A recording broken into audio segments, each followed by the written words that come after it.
E aí, pessoal, estamos de volta com o curso instrumental de Direito Tributário para Contadores.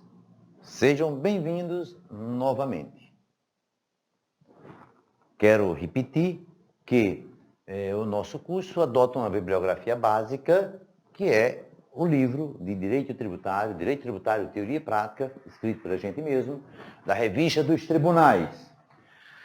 Bem, na primeira aula, a gente fez questão de enfatizar a estrutura geral do Estado brasileiro, pelo menos as suas premissas jurídicas e políticas. Enfatizamos naquela aula os valores dessa República Federativa do Brasil, estampados lá no preâmbulo. Depois, os fundamentos dessa República Federativa, lá do artigo 1º. E os objetivos fundamentais. E depois, alguns princípios jurídico-políticos referenciais. E dissemos que a interpretação, a aplicação da norma tributária ou de qualquer norma jurídica depende do respeito a essas premissas gerais. Então, agora é hora de iniciarmos a aula número 2, denominada Atividade Financeira do Estado.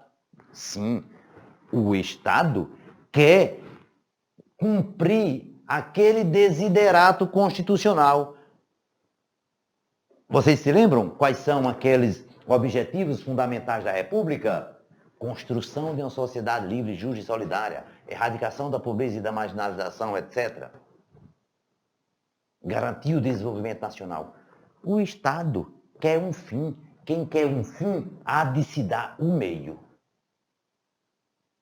O Estado, para atender às necessidades públicas, que são aquelas necessidades da sociedade incorporadas pelo ordenamento jurídico, esse Estado, para atender essas necessidades, ele tem que prestar serviço público, construir políticas públicas, realizar obras públicas. E para isso, ele precisa desenvolver determinadas atividades fins. Atividade fim do Estado, segurança, saúde, educação. Óbvio que as atividades fim do Estado varia de momento histórico para momento histórico, varia de Estado para Estado, varia da estrutura ideológica, econômica, política desse Estado. Se o Estado tem atividade fim, ele também exerce atividade meio. Como ele vai prestar um serviço público? Realizar uma obra pública? Exercitar o poder de polícia? Ele precisa de recursos. Então, ele precisa desenvolver com antecedência uma atividade de caráter instrumental, uma atividade de caráter meio. Essa atividade instrumental, essa atividade meio, ela é denominada atividade financeira do Estado. Nesta aula número 2, iremos estudar, portanto, as necessidades públicas, a atividade financeira do Estado, os recursos públicos e a receita pública e, por fim, o tributo, que é um tipo de receita pública. Vamos utilizar apenas um slide para trabalharmos tudo isso. Bem, já sabemos que essa atividade financeira do Estado, ela se caracteriza por ser uma atividade de caráter meio, por ser um instrumento a serviço do Estado, para que ele possa bem cumprir as suas funções e o desiderato expresso lá na Constituição. Essa atividade meio, essa atividade financeira do Estado, ela se desdobra em 3 elementos. 1. Na obtenção dos recursos. 2. Na despesa, com a realização dos serviços públicos. E tanto essa despesa, que é uma das vertentes da atividade financeira do Estado, quanto esses recursos, que é uma outra vertente da atividade financeira do Estado, um e outro, devem ser bem geridos, bem administrados. Daí a gestão, através dos diversos mecanismos previstos pela própria Constituição de administração da coisa pública, como o plano plurianual, como a lei de diretrizes orçamentárias, como a lei orçamentária anual, como os controles internos e externos, como o controle social. Tudo isso faz parte da gestão. Pois bem, a atividade financeira do Estado é, pois, essa atividade de natureza instrumental, decomposta nesses 3 segmentos: na obtenção do recurso, no gasto desse recurso e na gestão.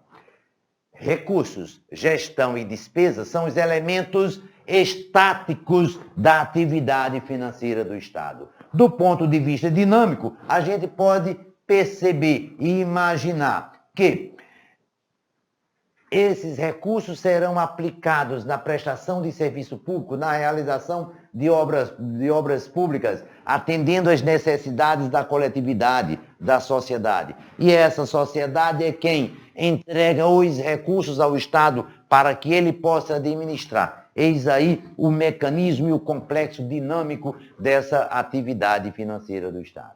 Mas nós estamos estudando direito tributário. E aí tem elementos estudados por outros ramos do direito. É bem verdade que o direito é uno, princípio da unicidade do direito. Quer dizer, mas como assim? Se eu vejo falar em direito penal, em direito civil, em direito financeiro, em direito tributário, como é que esse direito é uno? Ora, essa divisão do direito em esses ramos é apenas um recurso de ordem metodológica, de ordem epistemológica. É apenas uma facilidade do ser humano. O sujeito cognoscente, o sujeito que quer conhecer o objeto, de um objeto complexo, e o direito é um objeto extremamente complexo, é mais fácil para esse sujeito que quer conhecer dividir esse todo complexo em partes e depois amalgamar em um todo já conhecido. Então, essa divisão do direito em ramos se dá apenas por uma questão de ordem metodológica. E como é que se dá essa divisão do direito em diversos ramos? Normalmente, esses ramos do direito, eles são construídos a partir de determinados conceitos aglutinantes de normas jurídicas. Por exemplo, o conceito de família. Em torno do conceito jurídico de família, o direito de família. Exemplo, o conceito de crime, o instituto jurídico crime. Pois bem, em torno desse instituto crime, nós temos um conjunto de normas jurídicas que formatam o direito penal. Assim também, em torno desse conjunto, desse conceito aglutinante chamado tributo, temos o direito tributário. O que eu quero lhes dizer é que cada ramo do direito tem o seu objeto específico de estudo. E o nosso intuito, nessa segunda aula, é descobrir exatamente qual é o objeto específico de estudo do direito tributário. Já podemos adiantar que esse objeto de estudo do direito tributário não está dentro da despesa. A despesa é estudada por um outro ramo do direito, pelo direito financeiro. Igualmente, podemos dizer que o objeto de estudo do direito tributário não está contido dentro da gestão. A gestão, do ponto de vista jurídico, é estudada pelo direito administrativo. Fora do direito, é estudada pela ciência da administração. Então, para os fins que a gente se propõe, vamos desprezar a despesa e a gestão e ficarmos apenas com os recursos. E agora podemos dizer que chegamos a uma primeira aproximação com o objeto de estudo do direito tributário. O objeto de estudo do direito tributário não está dentro da despesa, não está dentro da gestão.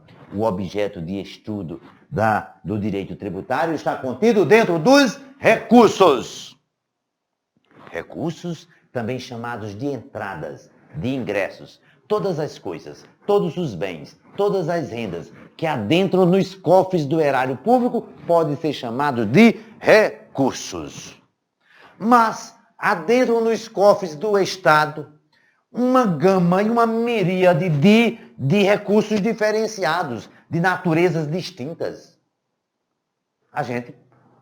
Vamos imaginar alguns tipos de recursos que adentram nos cofres do Estado? O IPTU, sim, o IPTU é um tipo de recurso, entra nos cofres do Estado. Eu estou falando Estado, por enquanto, no sentido amplo da palavra. Ou União, ou Estado-membro, ou Distrito Federal. Então, o IPTU, que é um tipo de imposto, os impostos são tipos de recursos. Vamos pensar em outro tipo de recurso? Alguém fez uma doação para o Estado. Sim, esse bem, essa quantia doada, é um tipo de recurso. Vamos pensar em outro tipo de recurso. O Estado da Paraíba tomou emprestado 100 milhões. Sim, os empréstimos é um tipo de recursos. Vamos pensar em outro tipo de recurso? Vamos. A União cria uma empresa pública, presta um serviço público e cobra por esse serviço público. É um recurso público.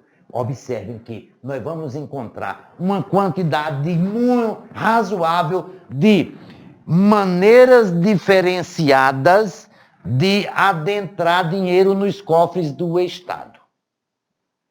É preciso separar tudo isso, porque os regimes jurídicos aplicáveis a cada um desses tipos diferentes de recursos são diferentes também. O conjunto de direitos e de obrigações no que se refere às receitas chamadas tarifas, os recursos chamados tarifas, esses direitos e obrigações são uns bem diferentes dos direitos e obrigações relativamente ao pagamento dos impostos. Então, precisamos, por uma questão de racionalidade, de construção de ciência, de entendimento, de aplicabilidade do direito, sabermos os diversos regimes jurídicos aplicáveis a uma situação e a outra. Então, para isso, a ciência das finanças, não o direito, isso é uma classificação da ciência das finanças, separa os recursos em dois grandes grupos, os chamados recursos de terceiros e os chamados recursos próprios. Recurso de terceiro, por incrível, não é próprio, né? Recurso de terceiro é recurso que não pertence ao Estado. Esse recurso de terceiro se caracteriza porque, concomitantemente à entrada do recurso nos cofres do Estado, aumentando o patrimônio, aumentando o ativo, aumenta também, concomitantemente à entrada, aumenta também o passivo. Ou seja, não há um incremento positivo no patrimônio estatal. Exemplo, o Estado da Paraíba toma emprestado ao Banco Mundial 100 milhões de reais. Entraram 100 milhões no cofre do Estado da Paraíba. Aumentou o ativo em 100 milhões. Mas aumentou também o passivo em 100 milhões. Ou mais, porque tem os encargos da dívida. Então, não é recurso próprio, é um recurso de terceiros. Diferente do pagamento do IPTU. Quando o contribuinte efetua o pagamento do IPTU ao município, se aquele município tinha, por exemplo, da totalidade do seu patrimônio, 5 milhões de reais, e foram pagos 50 reais de IPTU, agora o patrimônio do Estado, do município, não é mais só os 5 milhões, é 5 milhões e 50 reais. Houve um incremento positivo do patrimônio estatal. O recurso próprio é chamado de receita pública, ou seja, a receita pública se caracteriza por incrementar positivamente o patrimônio do Estado. E agora, da mesma maneira que o objeto de estudo do direito tributário não está dentro da despesa, nem está dentro da gestão, esse objeto de estudo do direito tributário, em princípio, por regra, à exceção não está contido dentro dos recursos de terceiros. O objeto de estudo do direito tributário está dentro dos recursos próprios, chamados de receita pública. Mas eu falei em princípio. A gente vai ver que o conceito de tributo é um conceito jurídico positivo. É a norma quem define o que é o tributo. Excepcionalmente, pode ter e considerar como tributo um recurso de terceiro. Como faz, por exemplo, com os empréstimos compulsórios, que é uma espécie de tributo que a gente vai estudar em aula seguinte. Por ora, é preciso dizer que o objeto de estudo do direito está contido dentro dos recursos próprios, chamados de receita pública. É como se a Constituição sugere que o legislador, ao tributar, tome como espécie de tributo aquilo que a ciência das finanças chama de receita pública. E agora chegamos a uma segunda aproximação com o objeto de estudo do direito tributário. O objeto de estudo do direito tributário não está dentro da despesa, não está dentro da gestão. A primeira aproximação, esse objeto de estudo está dentro dos recursos. E qual? Dentro de qual tipo de recurso? Não dos recursos de terceiros. Chegamos, pois, a uma segunda aproximação com o objeto de estudo do direito tributário. O objeto de estudo do direito tributário está contido dentro dos recursos próprios chamados de receita pública, como regra. Mas essa receita pública ela é classificada em dois grandes grupos. E essa classificação também não é jurídica, é uma classificação própria da ciência das finanças. A chamada receita pública originária e a receita pública derivada. Receita pública originária, como o próprio nome sugere, origina-se, nasce da exploração do patrimônio do próprio Estado. O Estado possui um imóvel e aluga este imóvel. O Estado possui um imóvel e vende esse imóvel. O Estado aí está explorando o patrimônio dele, não explorando o patrimônio do particular. O Estado cria uma empresa pública e presta serviço e cobra por esse serviço. Isso é exploração do próprio patrimônio. Aqui, neste caso de receita pública originária, a receita originária, ela tem como fundamento o princípio da autonomia da vontade ou da liberdade de contratar. Quer dizer, poderia o Estado obrigar a alguém a ser inquilino dele Estado? Não. Alguém só se torna locatário do Estado se fizer um acordo, um contrato de locação com o Estado. Porque as receitas originárias sempre dependem da liberdade de contratar. Eu não estou obrigado a pagar o aluguel ao Estado. Se eu não fiz um acordo, se eu não fiz um contrato, se não há uma avença, se não há uma conjunção de vontades do Estado querendo ser o locador e eu querendo ser o locatário. Daí que o regime jurídico das receitas originárias é o regime jurídico, como regra, do direito privado e não do direito público, porque depende dessa conjunção de vontades. Essa receita originária recebe outros nomes. Recebe o nome de preço público ou de tarifas. Mas, e aí, o pagamento delas é obrigatório? Claro que o pagamento é obrigatório. Se você fez o contrato de aluguel, então, por decorrência deste ajuste, desse contrato, você tem que pagar o aluguel ao Estado. É diferente de outro tipo de receita, a receita derivada. A receita derivada, o Estado não está explorando o patrimônio dele, não. Ao contrário, vai explorar o teu patrimônio. Fundamentado não mais no princípio da autonomia da vontade, mas no poder de império. Esse poder que o Estado tem, dado, otorgado pelo povo,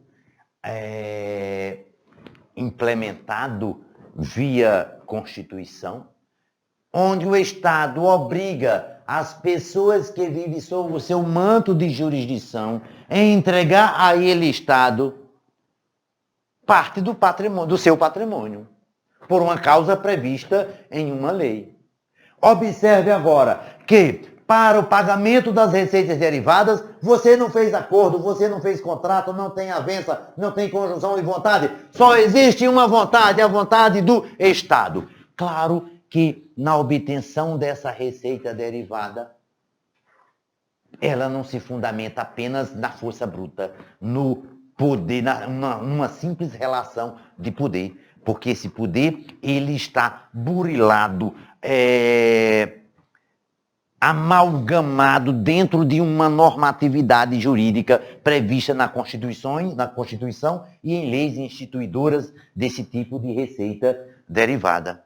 Aqui na receita derivada, porque fundamentada no poder de império, a relação entre o Estado e o particular não é uma relação horizontal, como se dá na receita originária, é uma relação vertical. O Estado impõe, ou seja, aqui há a predominância do princípio da supremacia do interesse público sobre o interesse do particular. Por isso que o Estado tributa. O tributo é um dever do cidadão, decorrente de um princípio de solidariedade e de sentido de pertinência a essa comunidade política jurídica organizada politicamente. Então, se a receita derivada ela é fundamentada no poder de império, ela se torna obrigatória.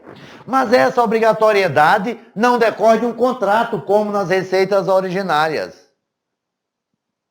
Decorre diretamente da lei. O tributo, que é uma receita derivada, é uma obrigação ex lege, depende de lei, e não ex voluntate, não depende da vontade, não depende de um contrato.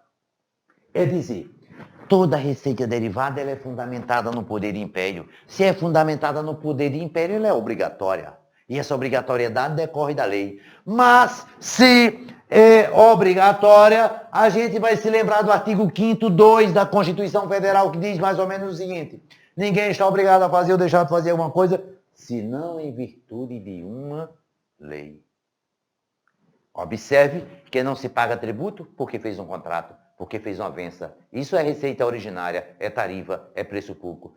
Paga-se tributo por força e por decorrência do poder de império que, travestido em uma lei, possibilita ou indica uma causa que, realizada no mundo fato, faz com que alguém se torne devedor daquela receita derivada. Já sabemos que a receita derivada é fundamentada no poder do império e é obrigatória e logo decorre de uma lei.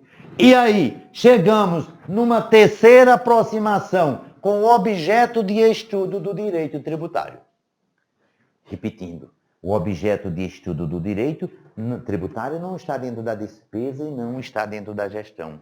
Esse objeto de estudo está dentro dos recursos. E esse objeto de estudo do direito tributário não está dentro de todo e qualquer tipo de recurso, mas dos recursos tidos como recursos próprios, como regra, salvo aquela exceção que eu já falei.